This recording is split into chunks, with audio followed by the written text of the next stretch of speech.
This is WTWO News at 11. An inmate is charged with murder at the federal prison in Terre Haute. Those details straight ahead. It's been underutilized for nearly 2 decades now. We want to see this become a vibrant addition to downtown. A historic building along Wabash Avenue will soon receive a new look. Thanks for watching our late news. An inmate at the Federal Correctional Complex in Terre Haute faces first-degree murder charges. It comes today following an indictment by a federal grand jury. The decision stems from an incident in 2019 involving 41-year-old Lawrence Taylor. He was an inmate at the prison accused of stabbing and killing another person.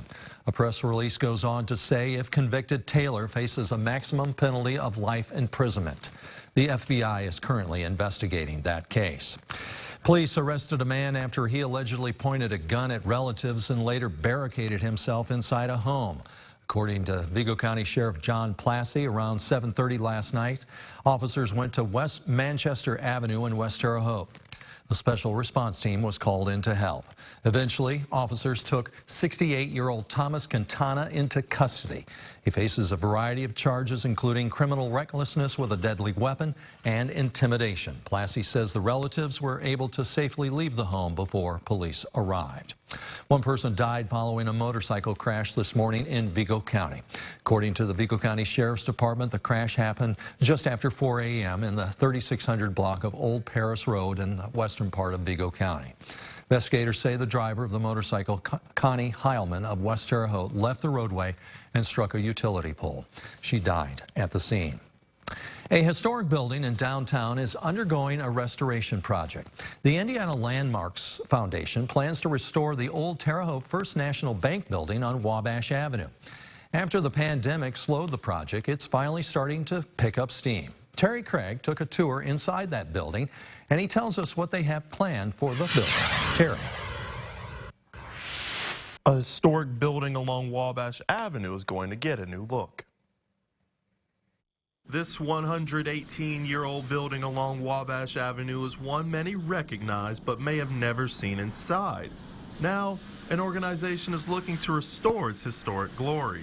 Since 2018, Indiana Landmarks has been working to complete stabilization. We're just working to stabilize the building.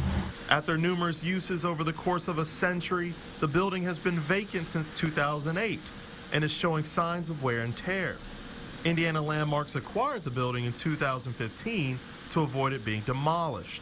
Kleckner explains some of the interior work that must be done. In this space, a fair amount of damage to it. Unfortunately, the wonderful paneling, also some of that damage. So we are getting all of that out. Interior work is one of the last phases of the restoration project that was delayed due to COVID-19. When complete, Kleckner hopes this building will add to the downtown area. I think many people who know downtown know that Terre Haute has lost a lot of its historic fabric in downtown. It makes the remaining historic buildings all the more important. As for the use of the building, Kleckner says that will be decided after the restoration project is complete.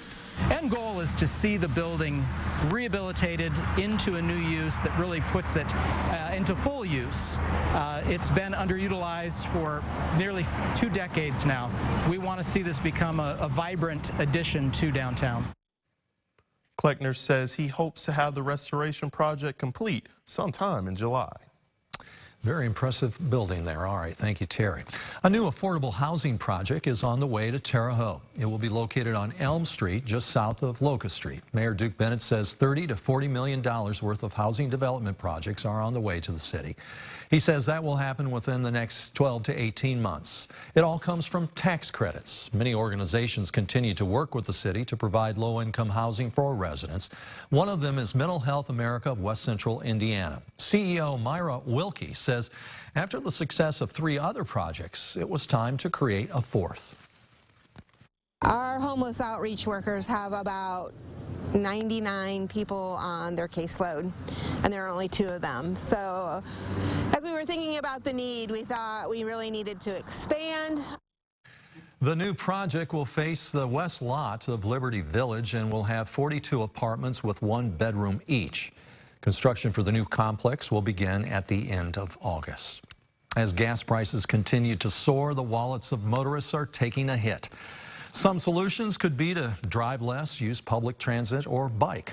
But plenty of people have to drive. There are some simple solutions to cut back on how much fuel you're using. Courtney Spinelli shares those, plus the frustrations from Hoosier drivers.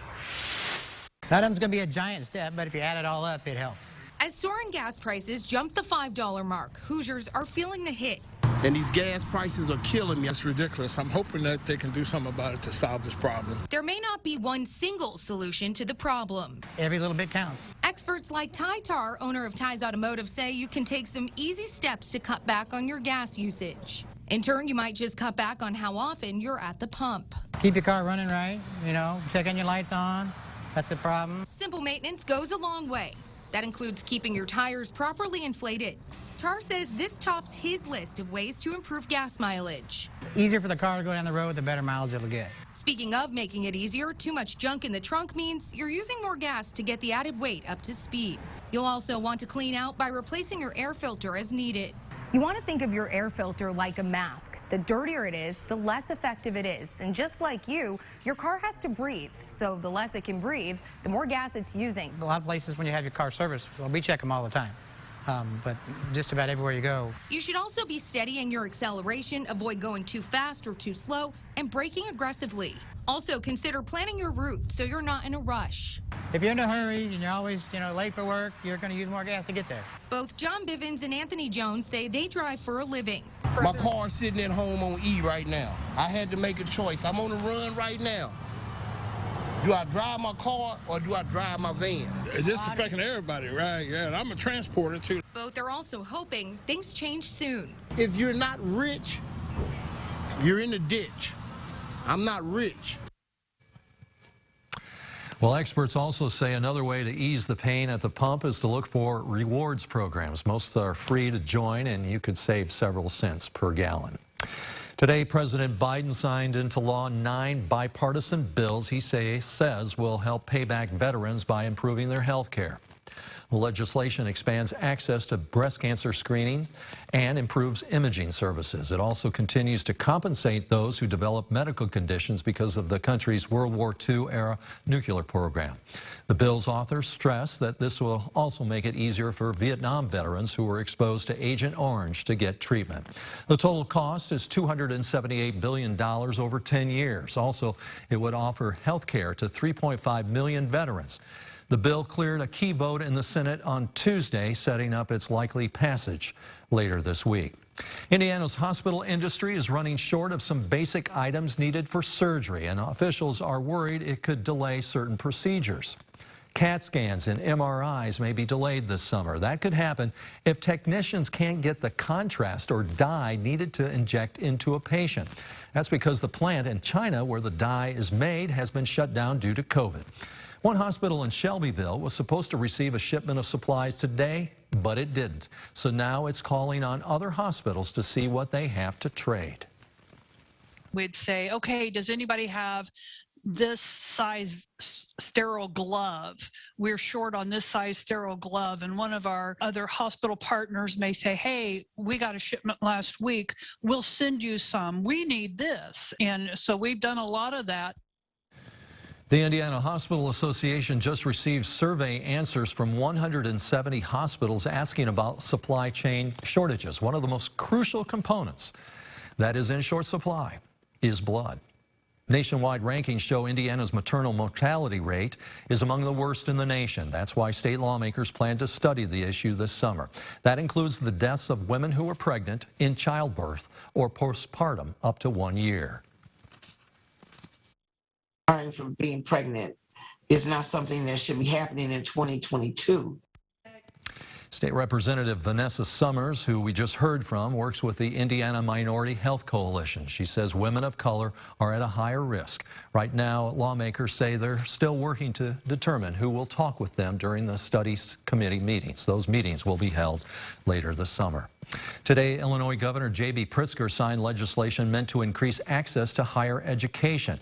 The laws are also intended to close equity gaps and improve student protections in the state. The bills expand resources that is available to students And they build on efforts to expand access to public institutions. An amendment to one bill gives all children born or adopted in Illinois access to a 529 college saving account. Comes with a $50 starter deposit. To read more about each bill, just head to our website, mywabashvalley.com. Eastern Illinois University announces its first annual Beautification Day. Alumni and those associated with the university are encouraged to help clean up campus. That's happening this Saturday, June 11th, from 8 a.m. until 3 p.m. Volunteers can select from one of two shifts and expect to assist with outdoor gardening projects and other general cleanup efforts. To sign up, all you have to do is go to eiu.edu/volunteer. Changes have been made to a dangerous intersection we previously reported about. We'll tell you what was done. That's coming up after the break. Later in sports, we will head out to the ball game where the Terre Haute Rex look to get back on the winning track this Tuesday. Grant has highlights in just a few minutes. Your news now.